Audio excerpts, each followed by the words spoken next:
Celebration time.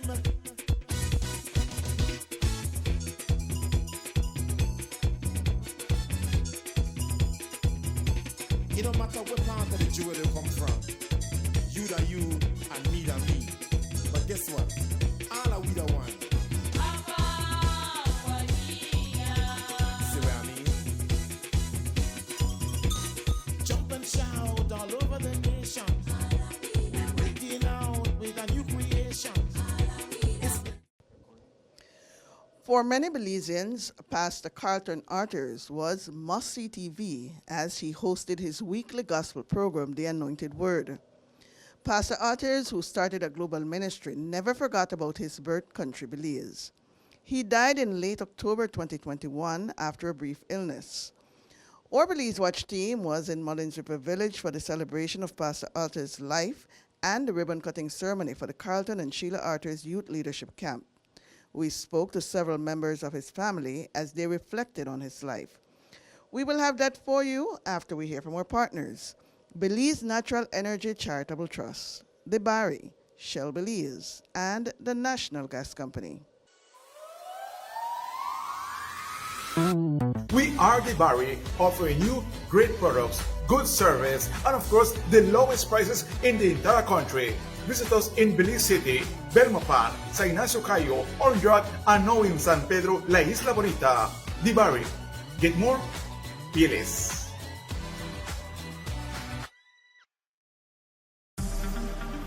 Shell V-Power with 3 times more cleaning and friction-reducing molecules. Go well.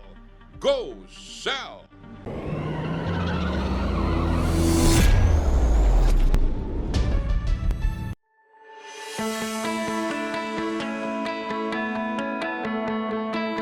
The facilities at NGC have been engineered to the highest standards.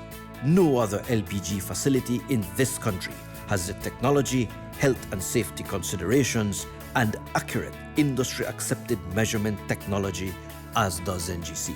Under the watchful eye of the control room, Bowsers are loaded with LPG to deliver to the 2 depots inland and to the many bulk storage facilities owned by customers all over the country, where the wholesale price is one single levelized national price. Now that NGC has entered the market, competition exists for the provision of LPG both at the wholesale level for acquisition and importation through a transparent tendering system and downstream by more than 30 retailers throughout the country. The National Gas Company of Belize, fueling Belize forward. I dare you. I dare you. Are you an entrepreneur with an innovative business idea? Then the Belize Natural Energy Charitable Trust Dare to Dream Big program is looking for you. The Dare to Dream Big program offers entrepreneurial development training and mentorship.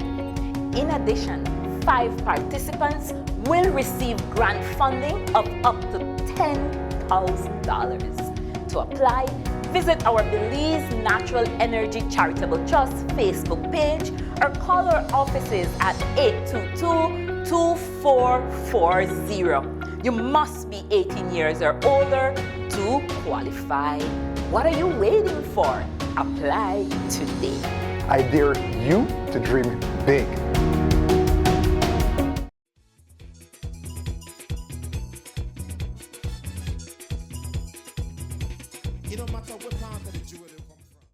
Today I have the unique honor and privilege of talking about someone who is no stranger to Belize, someone who has affected our lives from way back in the days of early cable television. I think it was in the 80s when Pastor Carlton Arthurs would be heard on one of the local cable systems here in our beautiful country, Belize.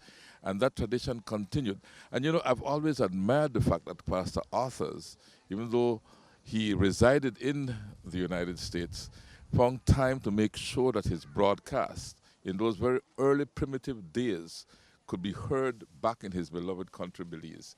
And I've always admired that. I met Pastor Arthurs several times during my life, time and time again. You know, I've always been struck by his humility, the way he conducted himself. We have, as a matter of fact, let's go down to say how happy we are that it broadcasts today on Love FM and Love Television, his show. So with me is his daughter, Pastor Gail Crahenbull. Did I say it correct? Gail, Pastor Gail. Yeah, Pastor Gail, thanks for agreeing to talk with me. And this is my granddaughter, Kylie. Hi, Kylie. It is totally a pleasure to meet you and to conduct this interview with you today. And I'm glad to hear your perspective on things. And so I'm glad to enjoy this moment with you. Thank you. Thank you. Pastor, let's start off with you. And let's look at Pastor Arthurs, your dad. Yes. He was born on Victoria Street in Belize City, not far from where I grew up, you know. Really? Yes, I grew up on Freetown Road, which Victoria Street intersects with Freetown Road, as you know, and Barrack Road. Wow. You know, so almost the same neighborhood where our family house is located, 33 Freetown Road. Wow. So. Didn't know Pastor Arthurs, but he was born long before me, obviously, you know. And then you came along. I did. Yeah. Let's reflect on your dad. Tell me the story. Tell me your story. I tell people that I was started in Belize and finished in the States. Okay. I was a honeymoon baby, and my parents. I was born in close to Wheaton, when my dad went to school. I'm the oldest daughter of 4. I have 2 younger sisters and a younger brother. And what I could say most about my dad was that he really wanted to do something different with his family. My dad's upbringing was harsh in many ways. My dad experienced debilitating poverty, poverty that is soul-crushing, poverty that makes you question your place in the world and your value in the world. And my dad, through his conversion experience, that changed the trajectory of his life. It grounded him. It gave him a purpose and a meaning. He knew that he was called to the ministry. That opened doors for him to go to the States and made our lives possible. So my dad was very much a family man, and he was very much invested in passing on the faith that he received to us.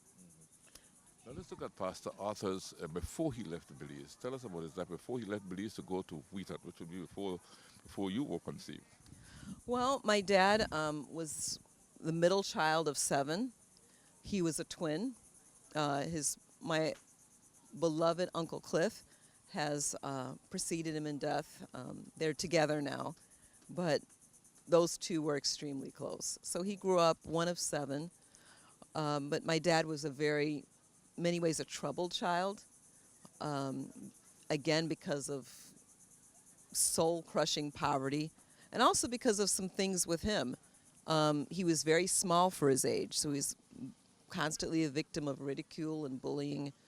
My uncle is over 6 feet. My dad is maybe 5'7", 5'6", and he matured slowly for his age. So that caused problems.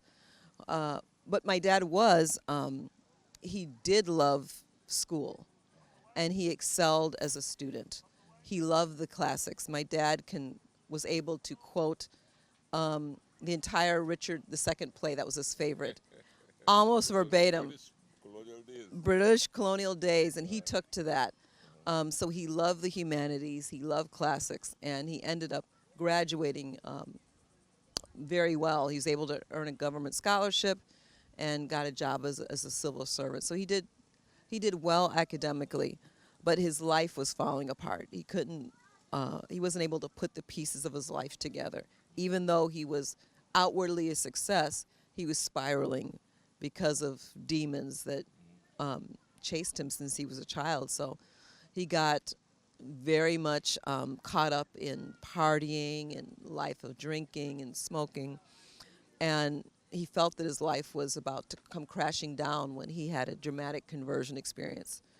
at that time, at 22 years old, he completely changed his life, and he answered the call of God. He entered in a small Bible school, small Nazarene Bible school. I think it was Fitkin Bible School. Don't quote me. But it was a small Bible school. Small Bible school. One that his parents, his family, as a matter of fact, were thinking that he was throwing away his life to enter into this small rinky-dink Bible school. But That was in Belize here? this was in Belize. And he became an associate pastor, a youth pastor. He became became as radical for Christ as he was when he was serving the world. Well, let's go back a little bit to the experience you said that he had. What was that experience? My dad, as he describes it, he was partially inebriated, and he stumbled into a church, and he heard the strains of a hymn. And before he knew it, he was at the front of the church, and the people of God were praying for him. And he was, he's pleading for God for mercy. But for some reason, and he was really, after that experience, it changed him. But it wasn't solid. So he tried not to smoke, but he was quickly tempted to fall back again. And he was discouraged, and he felt the conviction of the Holy Spirit. He tells a story that he was working as a postmaster, and the minister came to ask for his mail, and he was smoking. It was on his break, and he hid the cigarette from the postmaster. And as soon as he did that, it's like he heard the Spirit of God says, "You might have fooled the pastor, but you didn't fool me." Yeah. And he went to his room and he just pleaded before God, "God, save me. I hate my life. I hate how I'm living. God, save me." And all he could hear, it's like he saw a vision of Jesus, open hands, bleeding wounds, saying, "That's why I died. God, save me, save me. That's why I died. God, save." And after a while, he doesn't say how long it went, it clicked. And he realized that God, in fact, did save him. Mm-hmm. And at that instant, they never smoked again, never touched alcohol again. He did not marry my mother for 11 years. He would not meet my mom. They knew each other. But he and my mom would not get married for 11 years. But he lived a holy life. Mm-hmm. He lived a celibate life until he and my mother were joined together in holy matrimony, March 7th, 1964. And then he became a minister. He started preaching. He remembers when he was here in Cayo, he knocked on every single door in the town and witnessed. He became a radical Christian. Okay. Now, when you came along, but when 1964 or 1965. So that my parents got married March 7th, 1964, and I teased them that I was a month old when they were on their first honeymoon. So I said, whenever they would go on trips and try to celebrate, I said, no, there's no anniversary without me. Yes, of course. So they had a tiny newborn, soon after they were married. I was unexpected, but I was a great blessing, I would say. I was the best thing that ever happened to them, and it only got better from there. Okay. Now, you said that soon after they went to the United States. Yes. What work was he doing when he went to the United States? Went to the United States? Was he doing just before going to the United States? He was a student. Okay. So he went there to study. He had a bachelor's degree from Canadian Nazarene College, and he wanted to pursue further graduate work. So he went to Wheaton to do that. And Wheaton has Wheaton College, of course, home of the famous Billy Graham. And so he took his family with him, his young family, his wife, and yourself. Well, I was coming along, but yes, he took us with him, and he never, life, a struggling family, a new immigrant.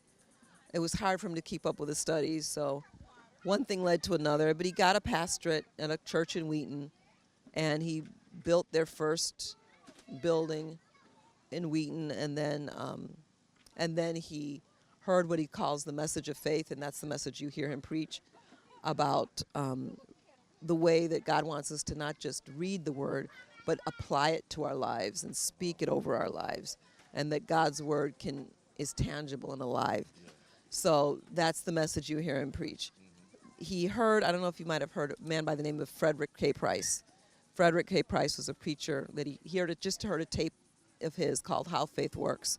And that opened up the baptism of the Holy Spirit, which is a second subsequent experience after conversion, completely transformed his life and ministry. He left that church. He founded Wheaton Christian Center, where my brother is now the pastor. We're celebrating our 45th anniversary of that church. That his TV ministry, radio ministry, traveling, all of that was birthed from Wheaton Christian Center. So after Wheaton Christian Witness Center, Wheaton Christian Center, Wheaton Christian Center, that's the ministry he founded. He was when he actually started to project himself and remembered his country, Belize, and started sending shows to Belize. So and bringing teams, he would have mission trips. So a lot of the people that are here on this trip came with him 35 years ago when he was doing mission trips. He would go to the Belize prison.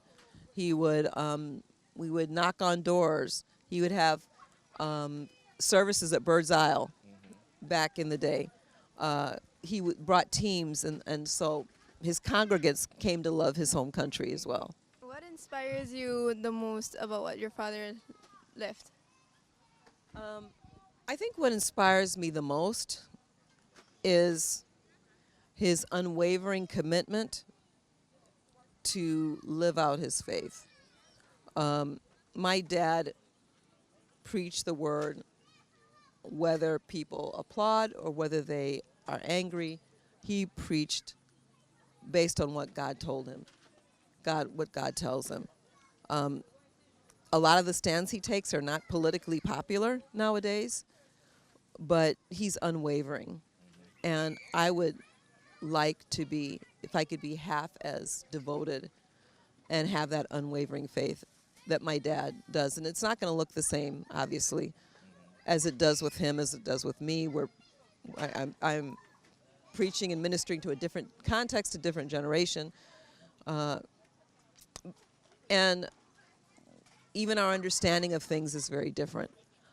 But what I do hope is I have his strong resolve and faith and unwavering commitment. And I also hope that that my dad truly had an experience with God that was real. He walked with God. And I would hope to have that. Sometimes my faith wavers, if I'm going to be honest. But my dad's faith was so much more unwavering. And I hope I get that from him. I hope I can translate that to my kids. And with this unwavering dedication to God, how do you plan on keeping that same dedication and projecting it to the young people nowadays? That's a really good question, and it's hard because life is so different. I think that one of the things that I have to do is that I'm not my dad.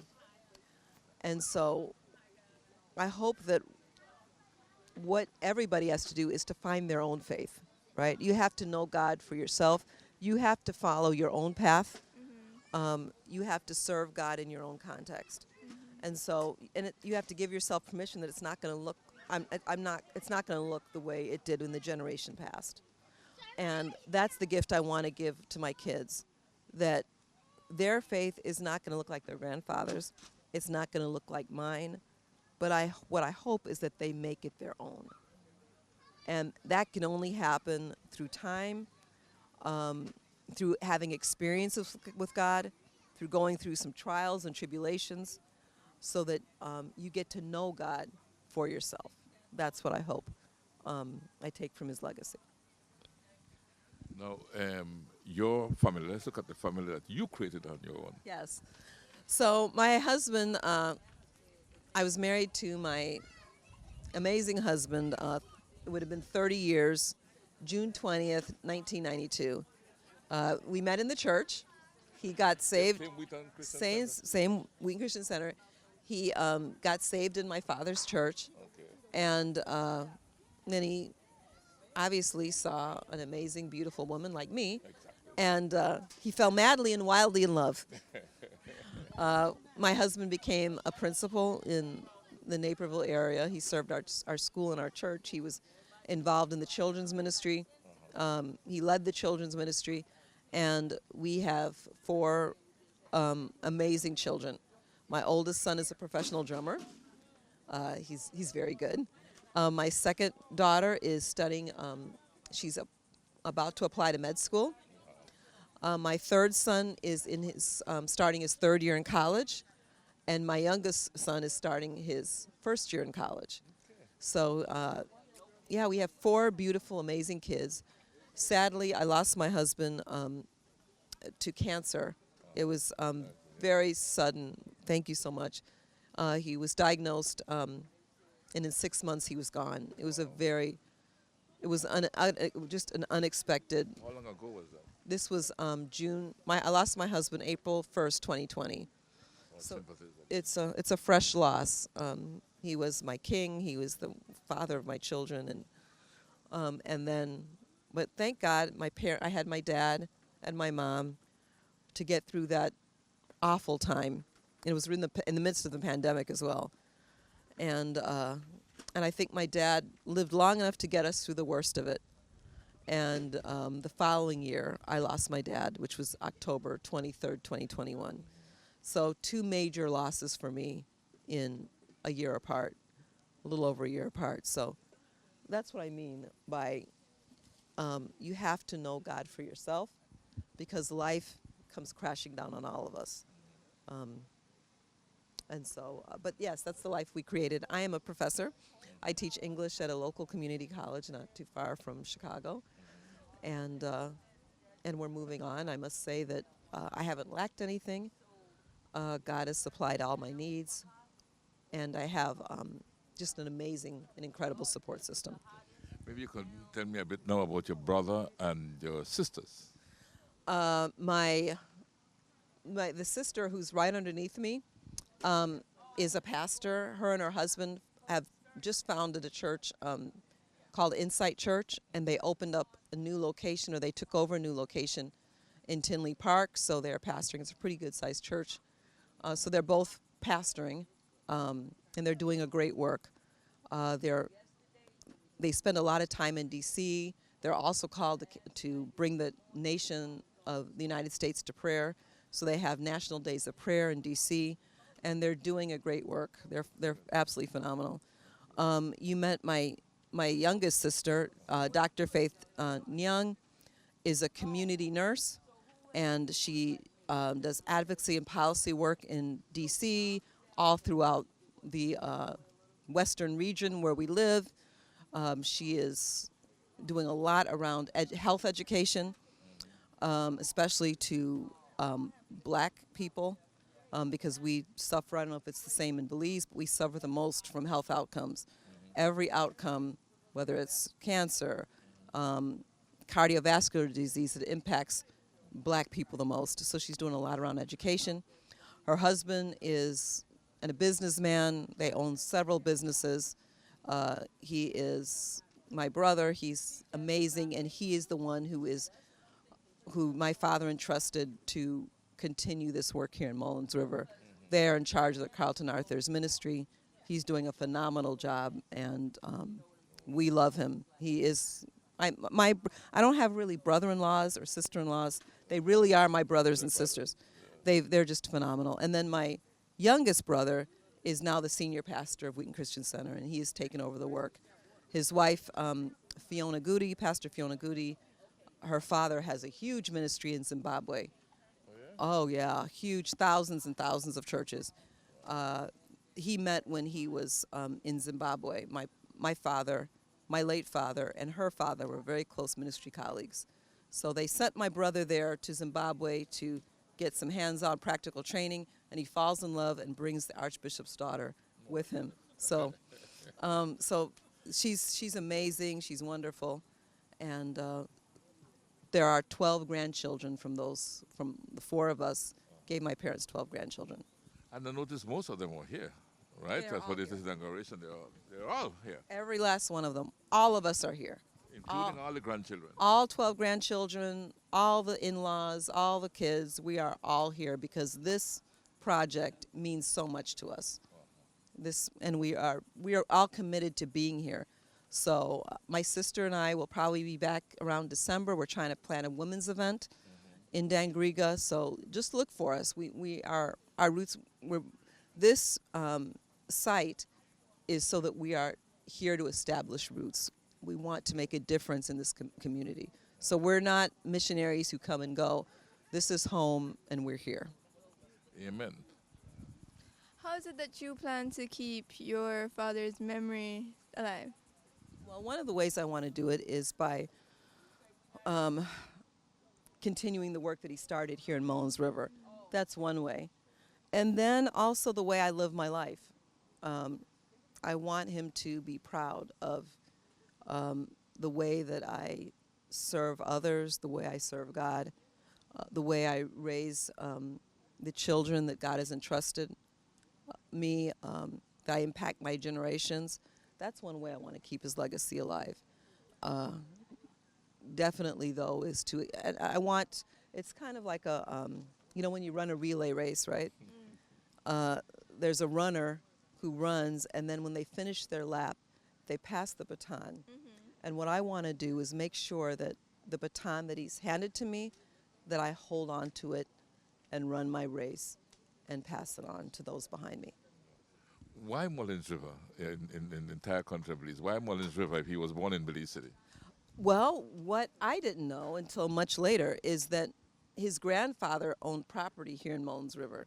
Okay. And so this property is that we're here, and lots of the surrounding property was actually belonged to his great-grandfather.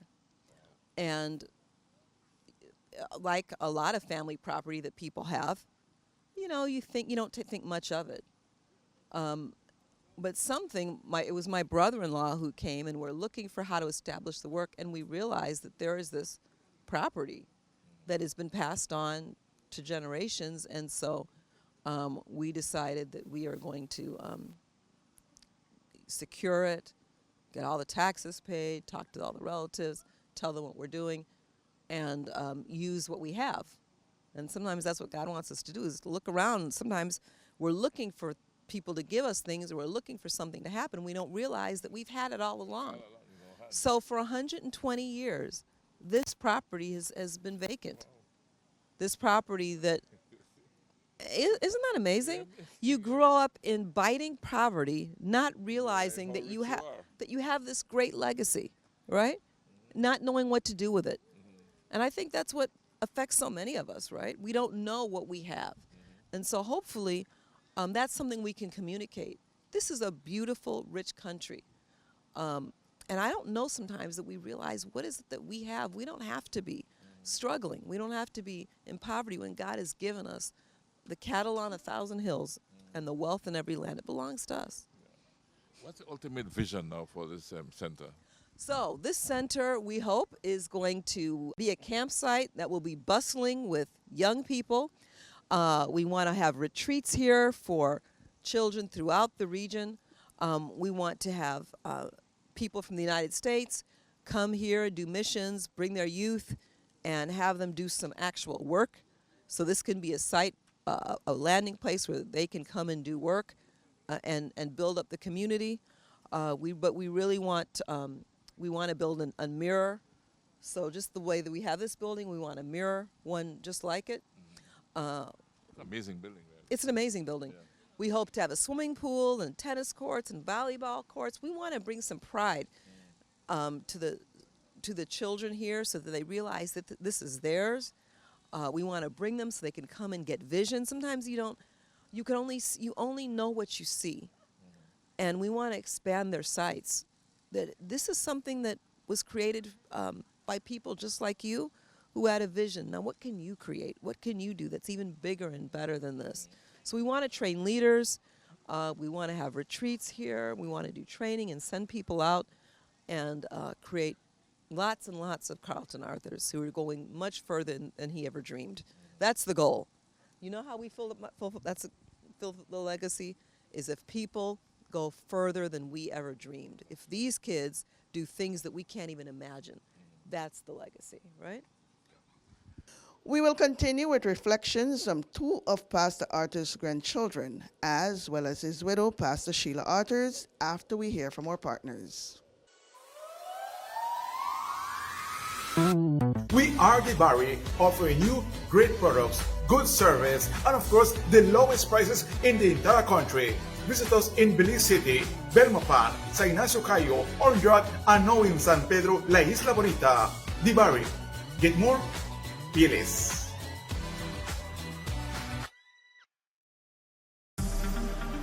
Shell V-Power with 3 times more cleaning and friction-reducing molecules.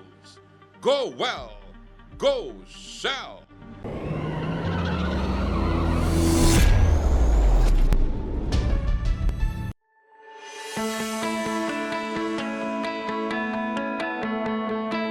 The facilities at NGC have been engineered to the highest standards. No other LPG facility in this country has the technology, health and safety considerations, and accurate industry-accepted measurement technology as does NGC. Under the watchful eye of the control room, Bowsers are loaded with LPG to deliver to the 2 depots inland and to the many bulk storage facilities owned by customers all over the country, where the wholesale price is one single levelized national price. Now that NGC has entered the market, competition exists for the provision of LPG both at the wholesale level for acquisition and importation through a transparent tendering system and downstream by more than 30 retailers throughout the country. The National Gas Company of Belize, fueling Belize forward. I dare you. I dare you. Are you an entrepreneur with an innovative business idea? Then the Belize Natural Energy Charitable Trust Dare to Dream Big program is looking for you. The Dare to Dream Big program offers entrepreneurial development training and mentorship. In addition, 5 participants will receive grant funding of up to $10,000. To apply, visit our Belize Natural Energy Charitable Trust Facebook page or call our offices at 822-2440. You must be 18 years or older to qualify. What are you waiting for? Apply today. I dare you to dream big.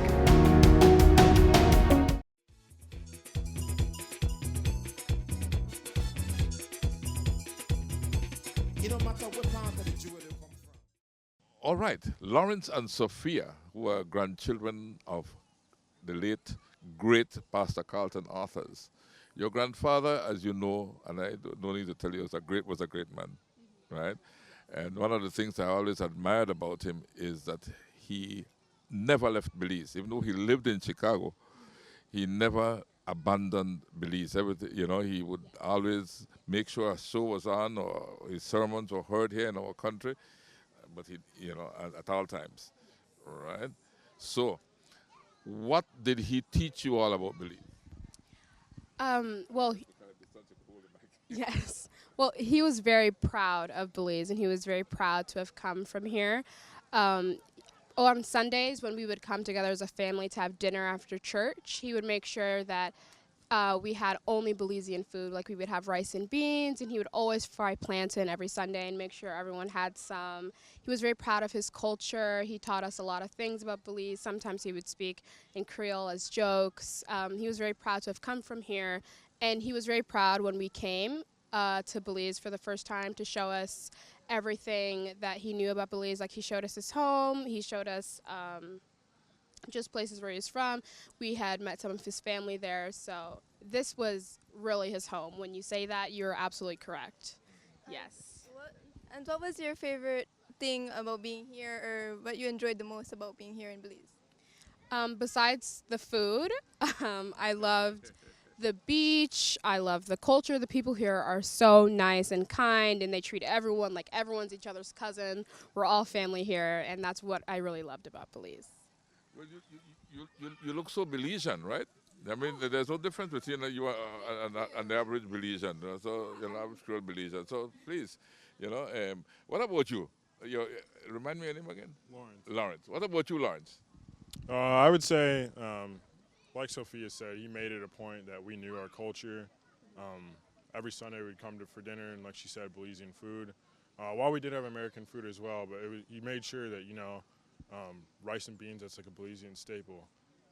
Plantain, Belizean staple as well. So he made sure that we were in tune with who we were, and not only were we from America, but our grandparents were from Belize, and we owned that. So that was something he really emphasized. And one thing I enjoyed about coming with him, and this is our first time without him, so one thing I miss is just the fact that he would commentate about every single place we went. He kind of, even if he didn't do too much growing up there, he made sure, like he seemed so knowledgeable about the area, and that's something I really appreciate and something I miss on this trip. So. Yeah.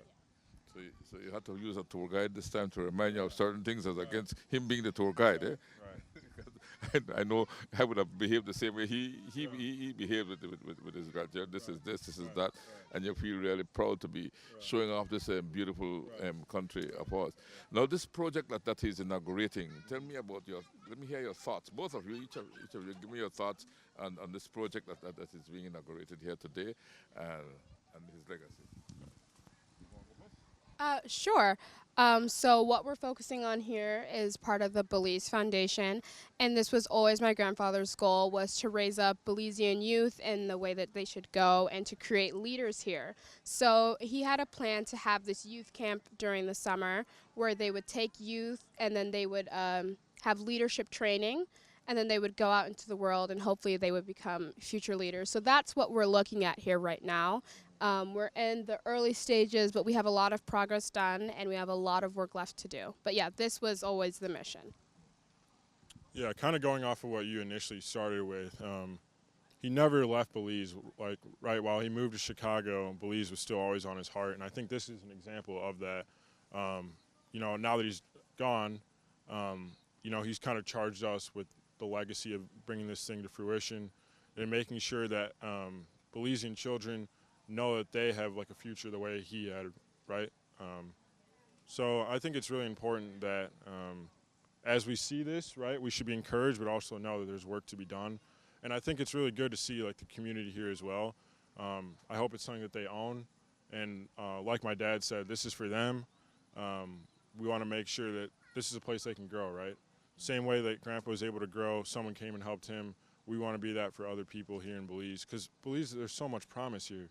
I mean, you look at the landscape of the country, there's beaches, the weather's nice, the trees are beautiful.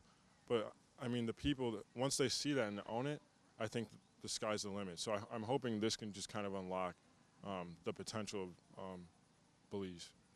I saw you as a songman. You were a songman, right?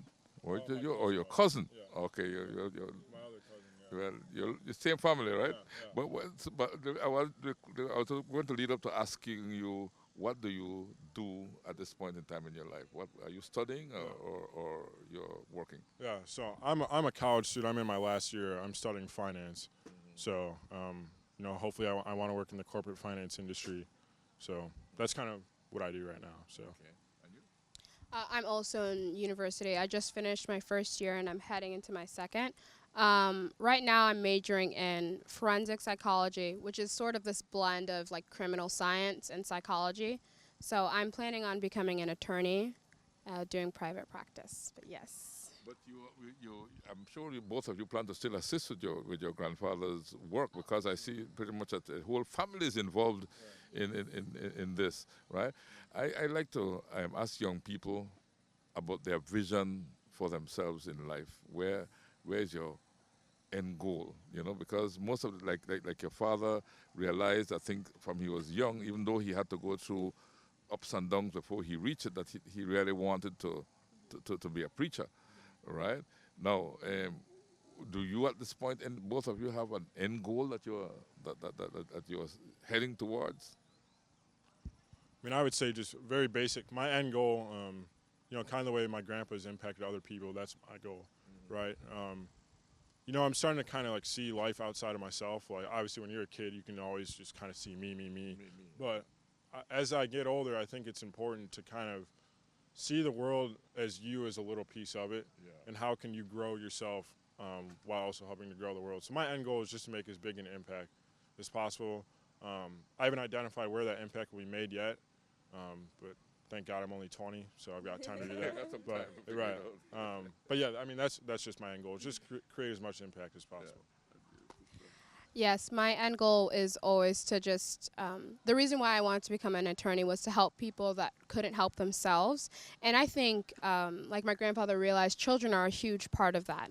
So I would love to just be able to have an impact in children's lives, whether it's taking them out of families or situations that might not be safe and placing them into safe families, or just helping people who might have made a mistake in the past, helping them learn and grow. And I think the best way to do that, at least with my gifts and talents, would be the judicial system. So, yes. What is the most exciting thing about being here and doing this project? I can start. I think one of the exciting things for me is that this was just my grandfather's passion. This is what he worked for. He loved kids. He was always invested in the youth. He always wanted to know how the youth was doing. So just having this little piece of him and this land and in this property and in this Belize Foundation is really important to me. Yeah, I would say just, the community itself, right? You see, like I said, it has so much promise. And I think when people start to buy into that promise and see, what can be done, I think that's what excites me. Seeing everyone come here today, although it was kind of for a memorial service, I hope that at least they're able to gain a vision, right? Just understand, this is someone who's from, Belize like you, and who's able to make something of himself and make something, because of he made something of himself, he was able to do something for his family, and it goes on and on. And I think that's how you make impact in the world.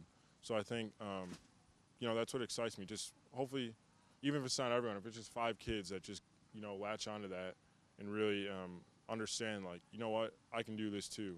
He came from Belize too. His wife came from Belize too. So, I mean, I can do it too. So I think that's what excites me for sure. So that would be a message to the young people. Right. You can do it. Yeah. Right. But let's hear it from you in your words. Yeah. Directly. Yeah. I would just say stay encouraged. Storms are only for a short period of time. You've seen, my grandpa is a great example of someone who's been able to come out of Belize, and not saying that Belize is a bad place, but, really make something of himself and give back to his community, and I charge you to all do the same. Yeah, I would just say to encourage the Belize youth that nothing is impossible with God. If you've ever heard my grandfather's story, you know that in the natural, it seemed like he could never overcome alcoholism or any of the other issues that he had. But me and Lawrence are living proof, and all the other grandchildren and children, that nothing is impossible with God. He overcame what everyone thought was impossible. And if he can, you can too. All right, we're looking at the life and legacy of a legendary Belizean, a man who never lost Belize from his heart. Always kept Belize close to his heart. Even though he did not live in Belize, but Belize was always up front for him. We're looking at the life of Carlton Arthurs. And with me is Pastor Sheila Arthurs, the wife of Carlton Arthurs. Pastor Sheila, how did you guys meet? We met, we knew each other for 11 years because we came out of the same church. What church was that? That was the Nazarene Church. He went to the Bible College up in Benke, Vejo, and after he got converted. And I was a part of that church, so I was there before he came in. And then, so we knew each other, but not in any way, just casually, hello, and like the casually. And then after that, he went out to study in Canada, at the university in Canada, and he came back after 2 years, and he taught at the Bible school for 2 years. Without just periodically when he come down, we'd see each other, but nothing. And he was just friends, casual. But he said that one night he was praying. Well, he saw me leading some wrongs, and so after the social was over, he went home and he said he was on his knees, and the Lord pointed me out that I was supposed to be his wife. And so he wrote me a letter, because that was the custom back then. He wrote the girl a letter to tell the girl you're interested, and he went to my mother and asked permission to marry me. And my mother told me that he was a perfect gentleman. And so I told him, well, I cannot marry you because I plan to go and live in the United States. And he said, well, I plan to go back to do some further studies, so we'll marry and then we'll go together. So that's how everything bud, and so we were supposed to we got engaged in around December, and we were supposed to get married in June, and then we take off when we got married to come to America. But then he said, well, maybe it's better if we get married in March, and then be able to, with going to a new life and everything, it would be better if we both get adjusted to each other before we do the other adventure of going to the States. Okay. What year are we talking about? We're talking about 1963. 1963. Yes, and we got married in 1964. Okay. So we got married in March of 1964, and we came to America in June. Well, Pastor Sheila, tell me about you. You were born in Belize? I was born in Belize. My parents was Antoinette and Ivan Gill. Okay. I was the sister of the Reverend Harold Gill. Oh, I knew Reverend Harold Gill very well of the Methodist Church. And I'm his youngest sister. Okay, didn't know that. And so that's a part of my story growing up in the Methodist Church, and then when I got older, I transferred over to the Nazarene Church, and that's where we met. So you'd have been familiar with Reverend Oliver Otley, right? Reverend, yes, he was a very close friend of mine, because he was, in our wedding, he was the best man. He was the best man in our wedding. He was the best man in your wedding? Yes. And he conducted my wedding. Yes, at the Nazarene Church, First Church of the Nazarene, some 52 years ago. Yes. I always used to tease him and say, you surely tie a strong knot. Yes, he tried. Yeah, he was the best man at the wedding. At your wedding? Yeah, at my wedding. And he conducted my one. So we have something in common there, Reverend Oliver Otley, right? Yes. Nazarene, First Church of the Nazarene on Albert Street. The Nazarene on Albert Street, yes. Okay. Mm-hmm. Well, Grandata Kylie? What was it like here living in Belize as a young girl? Well, this is when you grow up in a place, that's all that you know, and you have friends and everything. So the culture and everything. The only thing about growing up was that at about 10 years old, the Nazarene missionary moved right across from where I was living, and so the daughter came and asked my mother if I could go to church with her, and that's why that's how I became a Nazarene. So living in Belize was, to me, I enjoyed. I could never say, even though we didn't have a lot of things. We didn't get Christmas present, but I would not trade it for living anywhere else, because there was so much fun. I mean, we didn't miss what we didn't. You don't miss what you don't have. And if you have food and family and friends, I think that's an awful lot, So I could always say my childhood was a happy childhood, Now, in 1964, you said you went to the United States, following your dream of going to the United States, and of course, Pastor Carlton went along with you as well, and you all started up in the United States. What was it like starting life in the United States? It was very different. It was very different because we didn't reside in Chicago. I thought when I come I'd go to with my brothers, but that didn't work. But after I got married, my husband was a student at Wheaton College. That's where that is Billy Graham's college. And so I grew up in a small town, Wheaton, and a very evangelical town, you know. And I didn't see a lot of whites around where I live. So it took me 3 months to even see the first black person. I saw a lot of whites, but not a black person. It took me 3 months, you know, to know that right across on the south side of the tracks, that's where all the blacks live. And you were not used to that segregation coming from Belize, I take it. No, I was not used to it, but then I didn't understand segregation, so it was like a new thing to me. I wasn't in contact with blacks, so I didn't know what their story was, and so all I saw was white people, and they seemed to be nice to me, you know. So I didn't know that there was any, because coming from Belize, we didn't even though we were British, but we didn't go through slavery in the way how the people in America did, you know.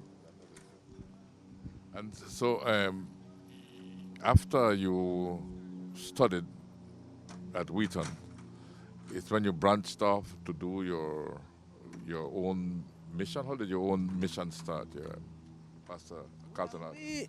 Well, because my husband was fluent in Spanish, we started going to a Puerto Rican church in Chicago where he would preach every Sunday in Spanish. But once we discovered on the south side of a track there was a small black Baptist church, we decided to visit it, and the people got to know us. And then we'd walk in the community, and we'd go evangelism, we'd evangelize in that community. And the people got to know us. So when the pastor, you know, retired, they asked him to hold over in this black church, in the Baptist church. And that's what we did. So we held over that for 8 years, and we built a new facility for them. We built a new church for them. And that's how it started. Wheaton Christian Center. No, it was Second Baptist Church. That was, and so after that after we left Second Baptist Church, you know, we decided to start our own church on Wheaton campus, and we started Wheaton Christian Center. Okay. And the television outreach and radio outreach, how did that start? Well, that was because hardly anybody knew us, but they had a radio station in Chicago by the name of Channel 38, and so one of the executive knew us, and so they asked my husband, without having a church building, asked him if he could come and start, and just, you know, they wanted us to preach every other Sunday because they had 4 churches in mind, and so he started for a couple months, and then none of the other churches got on board, and they said, well, you know, this is your program. So we started and that's how we got to know. We were known all over Chicago, because that was a radio station that went into 5 states. So we got to be known all over Chicago. Pastor Sheila Arthurs shared how they expanded their ministry to include Belize. We will have that for you after this break. We are Barry, offering you great products, good service, and of course, the lowest prices in the entire country. Visit us in Belize City, Belmopan, Sa Ignacio Cayo, or York, and now in San Pedro, La Isla Bonita. Barry. Get more? Fieles.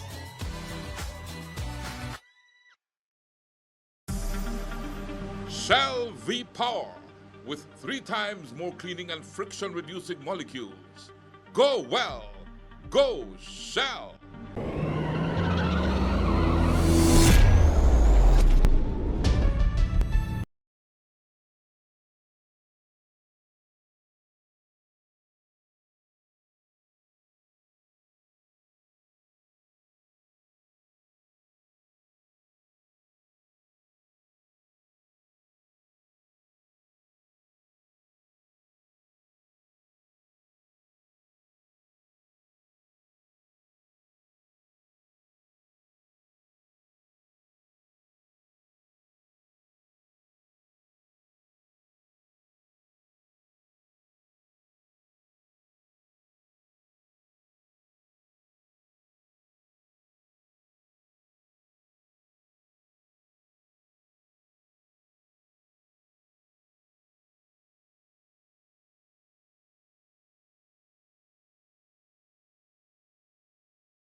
I dare you. I dare you. Are you an entrepreneur with an innovative business idea? Then the Belize Natural Energy Charitable Trust Dare to Dream Big program is looking for you. The Dare to Dream Big program offers entrepreneurial development training and mentorship. In addition, 5 participants will receive grant funding of up to $10,000. To apply, visit our Belize Natural Energy Charitable Trust Facebook page or call our offices at 822-2440. You must be 18 years or older to qualify. What are you waiting for? Apply today. I dare you to dream big.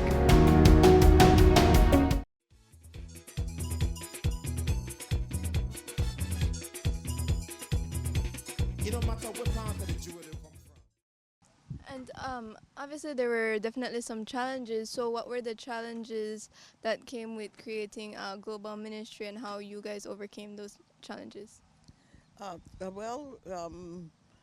When we got, everything blew up so much at once because pastors in Chicago, big name black pastors and white pastors too, but majority was in the black community in Chicago. They told us they wouldn't go to church until they heard him preach, because what happened, it was different. He just opened the Bible and he had explained it instead of preach it, but he would teach more than and preach, and he would explain that he would explain going verse by verse.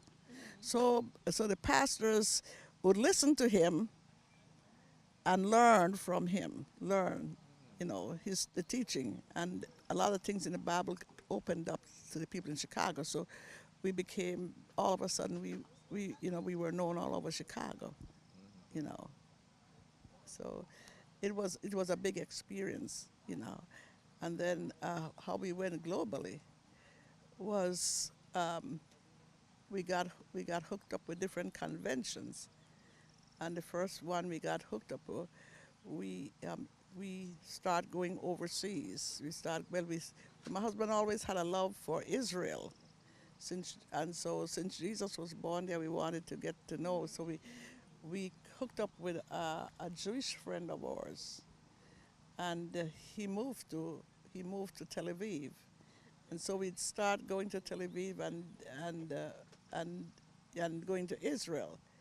So then we start taking tours, and people in Chicago we'd go for tours, and then we got an invitation to go to Nigeria, to Zimbabwe, to Ghana, to the Philippines, just by hooking up, and that's how our ministry, expanded. And I imagine those were some wonderful experiences. So what is your favorite experience on those trips? Well, my favorite experience was going to Israel, really, because there was so much history there. So we went there 26 times. Baptized in 26. 26, wow. And we got baptized in the River Jordan. We took tours, every year. We took tours.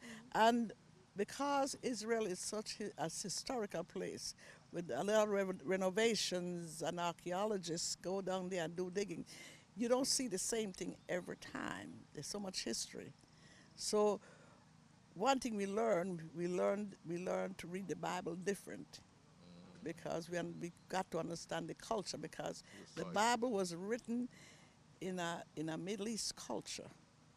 And so you have to understand that Jesus related in his teaching to the culture, like the sheep and different things, that you read in the Bible. But that's all. He make the message so simple that the people could understand. So that's how we understood the Bible. Like he talk about something that I never could understand in the Bible. Talk about the gate, like it's like a needle's eye. I didn't understand that. but the culture was back then in Jesus' time. The city, they had city walls to protect them from intruders and enemies. And so they'd have like watchmen that stood on the wall, every corner of the wall, to see if an enemy would be approaching. And then the farmers outside would want to bring their sheep in. They couldn't after a certain time the gates would be locked, but then they'd have a small gate.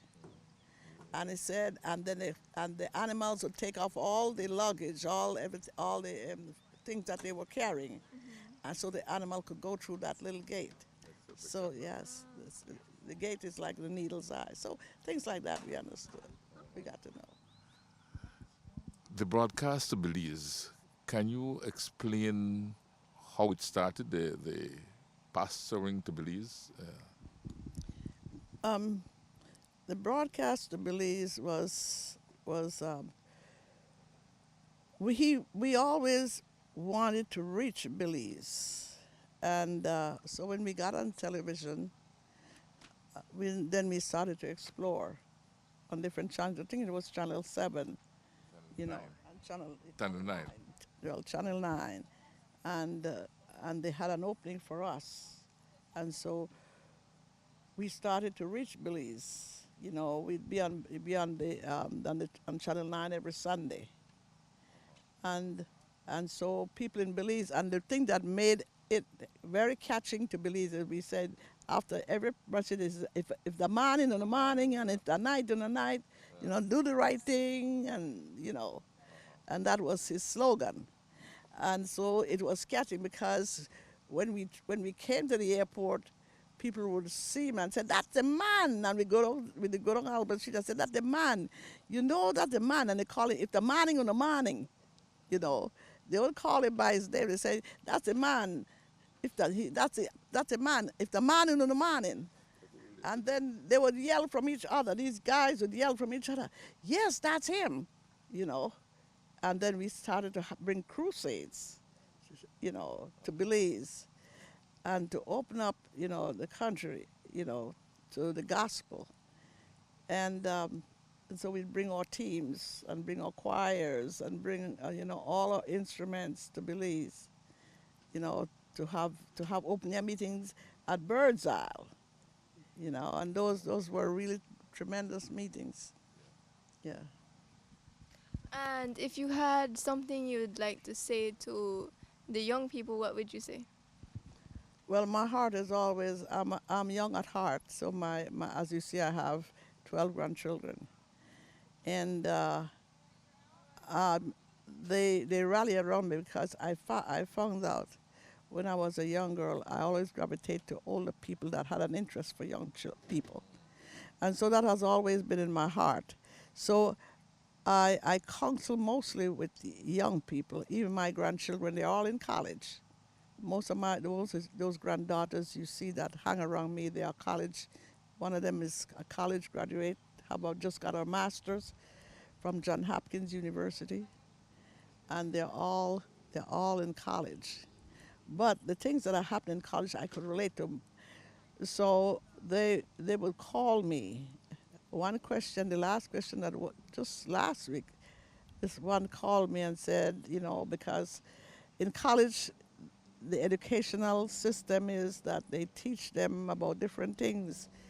And how do I answer the question about is it right about abortion and stuff like that they teach them?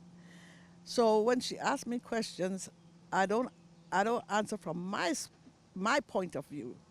I always go back to the Bible. I never say, well, it's a wrong thing. It's well, what does the Bible say about it? And because she has serious questions. She wants to know if a young girl gets pregnant or got raped or so on. She wants to know what the answer is. I said, well, we have to go back to the Bible. I said, one thing with the Bible, every question that we ask or that we want to know, that's the roadmap. The Bible is always the roadmap for our questions. And so I answered. I said, no, we must love the things that God loves and hate the things that God hates. So what does God say in the Bible about that? I said, one thing I said, and I quoted a verse in Proverbs. I said, now, one thing that the Bible says that one thing he hates is the killing of the innocents. I said, so you could take that, and in the case of abortion, you have to make a decision. See, decision is always on you. It's not on what grammar says, but what the Bible says, you know. And so so she said, well, what if this? I said, you have to go back and you have to go before the Lord and you make your decisions from what the God says, you know. And so I'm able to be able to lead them, not on my idea. I never use my idea. Like people ask me, well, what about being, are you a Democrat or you Republican? What side are you on? I say, I'm on no side. I say, even though I'm a registered Democrat, I told him, I said, but I am not on any side. I'm not a Democrat. I'm not a rebel because I have to go by the Bible. So I agree with the Democrats when they go by the Bible, and I agree, and I disagree with the Republicans when they don't go by the Bible. And so even in my teaching to women, I teach them that because I used to teach women, and I started a women's group in our church, and I had in my convention I had close to 1,000 women, and I always say the same. I always teach them the same. I knew what I never always give my testimony where I came from. I know my roots were poor. I always talk about my roots. I talk about that I came from a dysfunctional family, and I know what it is for a woman to come from a so when I was in Israel, God gave me compassion for other women, and so at my big convention, I would take women that were in off the streets, or they were in a shelter, and I'd bring them to my convention. I told my people, I said, treat them like VIPs, because I know what it is to be poor, and I'll never deviate from that. I know what it is to be poor, and I know when people mistreat other people because they're poor. I don't tolerate that. And so people could come to me with their problems, and I don't judge them, because my philosophy is not to judge a person if they are living out there on the street, but to love them and take them in, to be more like Christ-like, to be more Christ-like. So many women, I've helped many women across Chicago.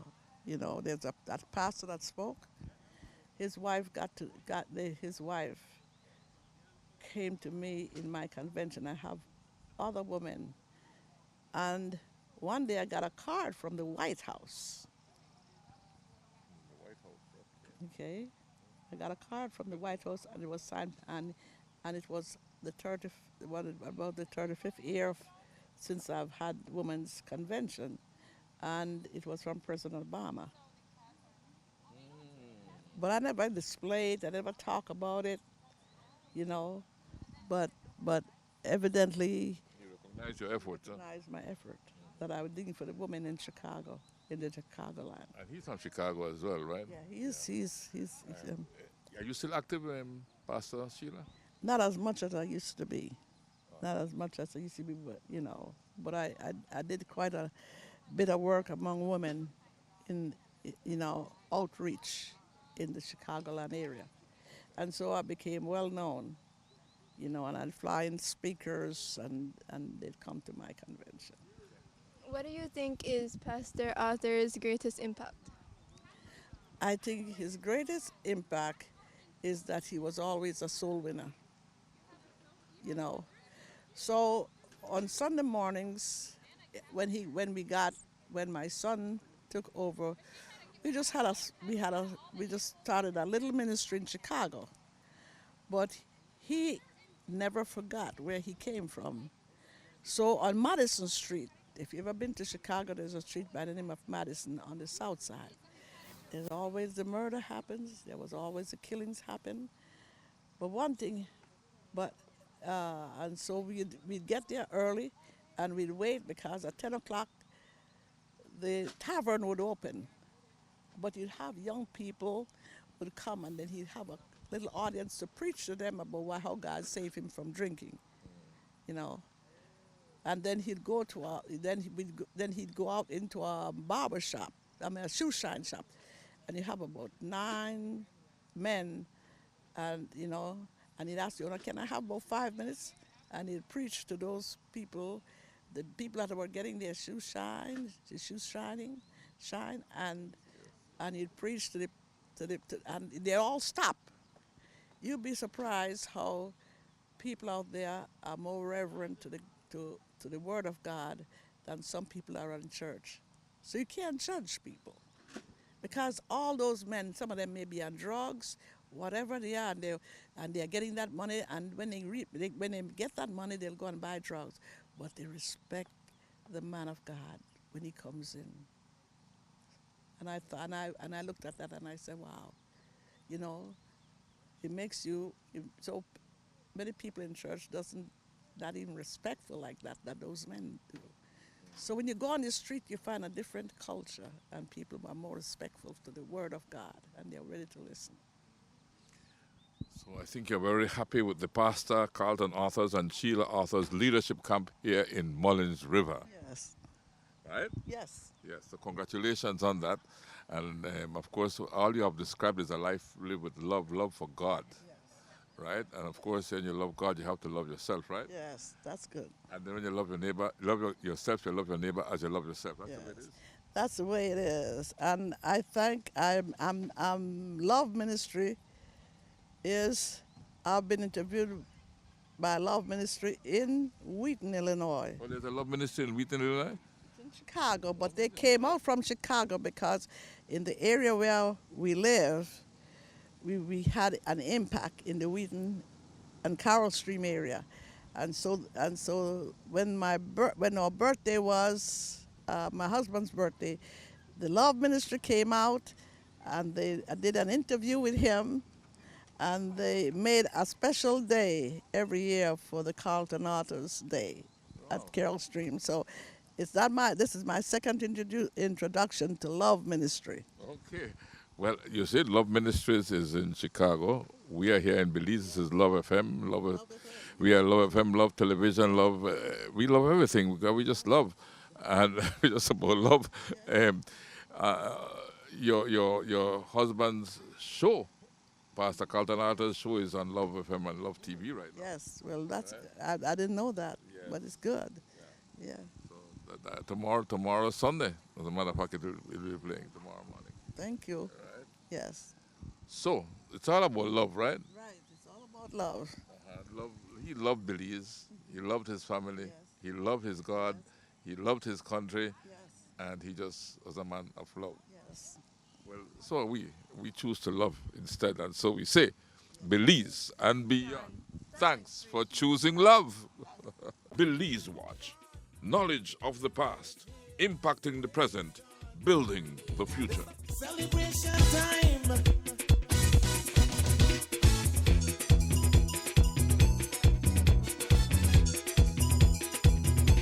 It don't matter what part of the jewel they come from. You and me. But guess what? All are we the one.